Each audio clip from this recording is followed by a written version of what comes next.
Hello, today I'm doing a video about how to make your own homemade neonatal incubator.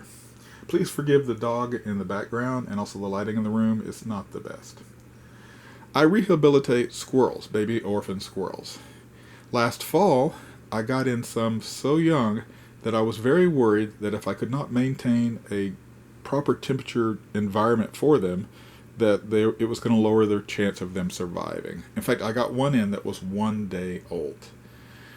So I got online and I started searching Amazon for incubators. I decided what I was going to need was something around the equivalent to a Brinsea TLC 40, which is $580. My wife then informed me this was not within my budget. Still, I was so worried about the squirrels that I decided I have to do something. So I got out and looked up a lot of videos about incubators, homemade incubators, and I started building one of my own, and this is what I wound up with. Here's the base unit. Now the base unit only cost me $60 for all the parts. I then did go on further as the season progressed and add more components to it, which wound up totaling a little over $200 in parts. But this would be equivalent to a unit that would cost anywhere between $1,000 to $2,000 online if you bought it, or basically hospital quality. The base parts of this unit, the $60 unit, are an egg incubator, which is on the top here, and a plastic tub. And that's pretty much the only parts. What you want to get is, let me see if I can lean over here and grab this box, or what I got was a still air egg incubator, and I got 9,300, 9300 is the number I got. I got this on Amazon right here for $34, and I got free shipping because I'm Prime, so there was nothing there.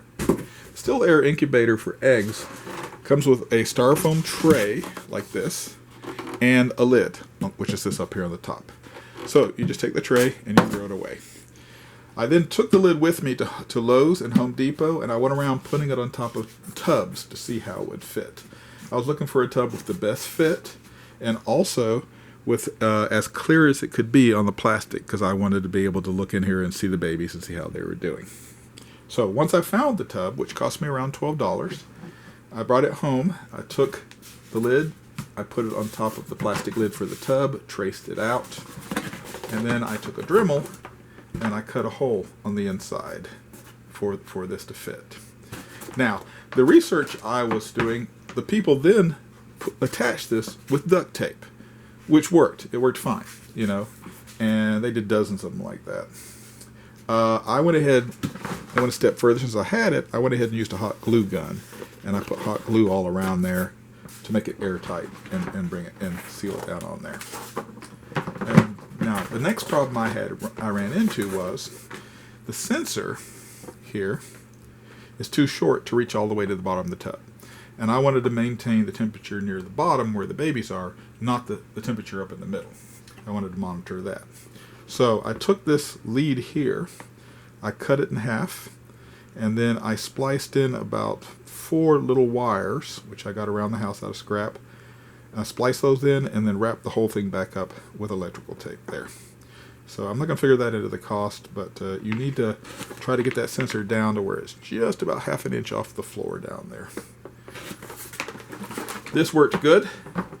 The unit heated up. It maintained a temperature under the bottom. I then started working on trying to increase the efficiency of this. So I took baby blankets, which I had tons of around the house. I folded them in half, and I put aluminum foil, which was folded up about 5 or 6 ply, on the inside of these. So this is like 2 layers, a layer of blanket, then aluminum foil, then another blanket folded over top of it. And again, I hot glued the whole piece down on the back, on the sides, also the back, and also the other side, and leaving a window open here on the front. I drilled some air holes in here, and here with my Dremel on the front and bottom. And I also put some that you really can't see up here along the back right here. So the air can come in along the bottom of the unit, rise, and then go out through the back so you have some airflow. Now, this was working good. So now I had more insulation. The unit was heating up better. It was maintaining the temperature better. But at this point, it was running so long that the egg incubator is really not meant to run that long, and it started actually melting the plastic frame here for the heating coil. You can see it's all warped out here.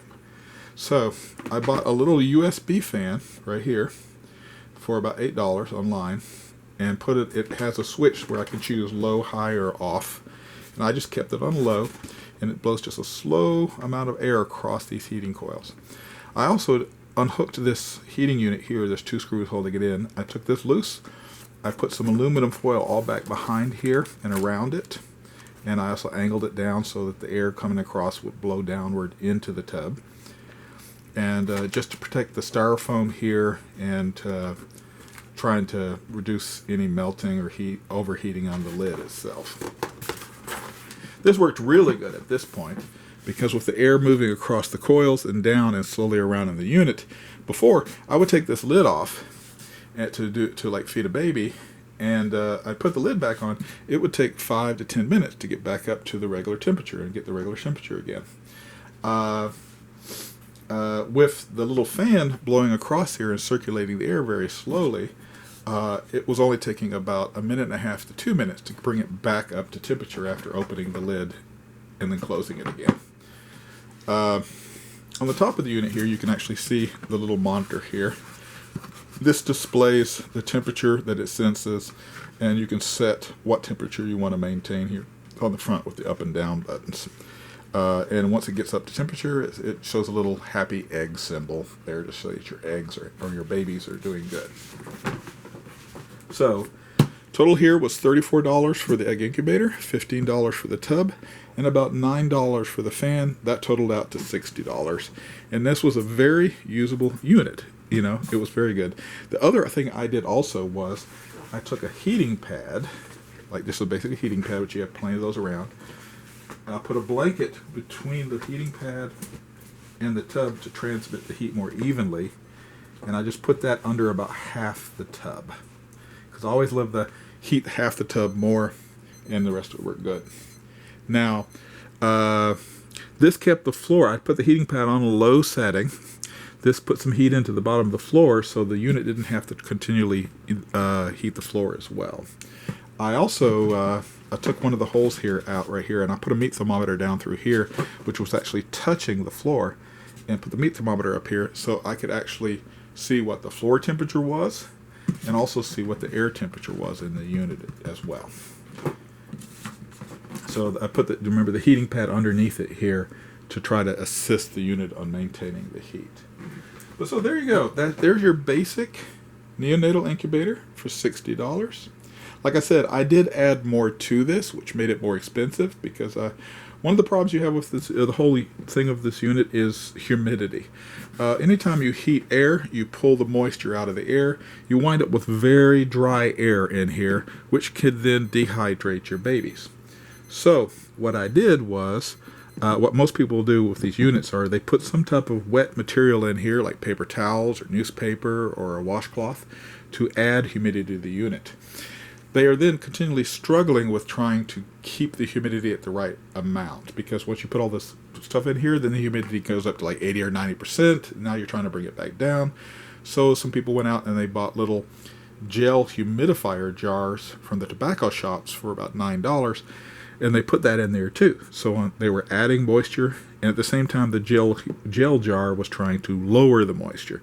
Now the gel jar is trying to keep it around 70%. Some people had a lot of success with this, but my humidity was going all over the place. Maybe I'm just not very good at figuring out how much to add to the unit to keep the humidity up. Which, by the way, the Brincy units, you have to do this. You have to put some type of tissue in here or some type of water supply to add water to the environment. But I wanted something a little more accurate. So what I did is I went out and I spent $40 on $48 on this is a greenhouse humidity controller right here. And it has a sensor that I ran into the tub. And there's a little sensor right in here on the tub that is monitoring the humidity inside the tub. And then I turned around and put a Reptile humidifier unit, which is like a little baby humidifier that has a hose that comes out that goes into your terrarium, and I ran that into the hole right here on the side. The Reptile humidifier cost me $46 on Amazon. Like I said, the greenhouse controller cost me $40. So I put another $86 in the unit, but I was able to actually set an upper and lower humidity here, and whenever the humidity got too low, it would put some, the Reptile humidifier would put, moisture into the unit. Whenever it got too high, it would shut it back off. So I had an equivalent of $1,000 unit now, and my total cost was right around $200 at that point. I also did a few other little customizations to this unit here. I added a light bulb here in the back right here. I drilled a hole and put a light bulb in the back. I got a light bulb from Amazon that has a cord, and it has a variable controller on it right here, or knob, where I can adjust the light. So during the day I would run up to bright. When it was time to go to bed, I would run it down to dim, basically sort of emulating a day-night environment with the lighting inside the tub. Now, and the last thing I did on this unit, which if you have the base unit, you still might want to do this. It's very important. A lot of people who buy neonatal incubators, sooner or later they might run into a problem that the unit breaks. And when one of these units breaks, it's going to do one of two things. Either it's going to stop heating completely and your animals could die because they get too cold, or it'll get locked on in a heating phase like this, and the heat will get up to 100, 110, 150, 120 degrees or higher, and you will actually kill the animals by overheating them or baking them, which is horrible. I was worried about what if this breaks. So what I did was, again, I went on Amazon, my wonderful friend, and I bought this right here. This is a refrigerator digital thermometer. This is for for basically watching your fridge, and you can set a minimum and maximum temperature to give you an alarm. Right now you can see the alarms going off because it's too cold in here. And I just glued this right onto the front. I ran the little probe around the back and stick it down inside. I set an upper and lower range, and this would then sit there on the tub like this and tell me what the temperature was inside the tub. Another reading of the tub at temperature, but it would sound an alarm if it started getting too hot or too cold. Because I was just worried that one day this unit might break, and I did not want to bake my babies to death. This is a good idea even if you don't build your own. If you have a Brinsea or anything like that, buy something like this. You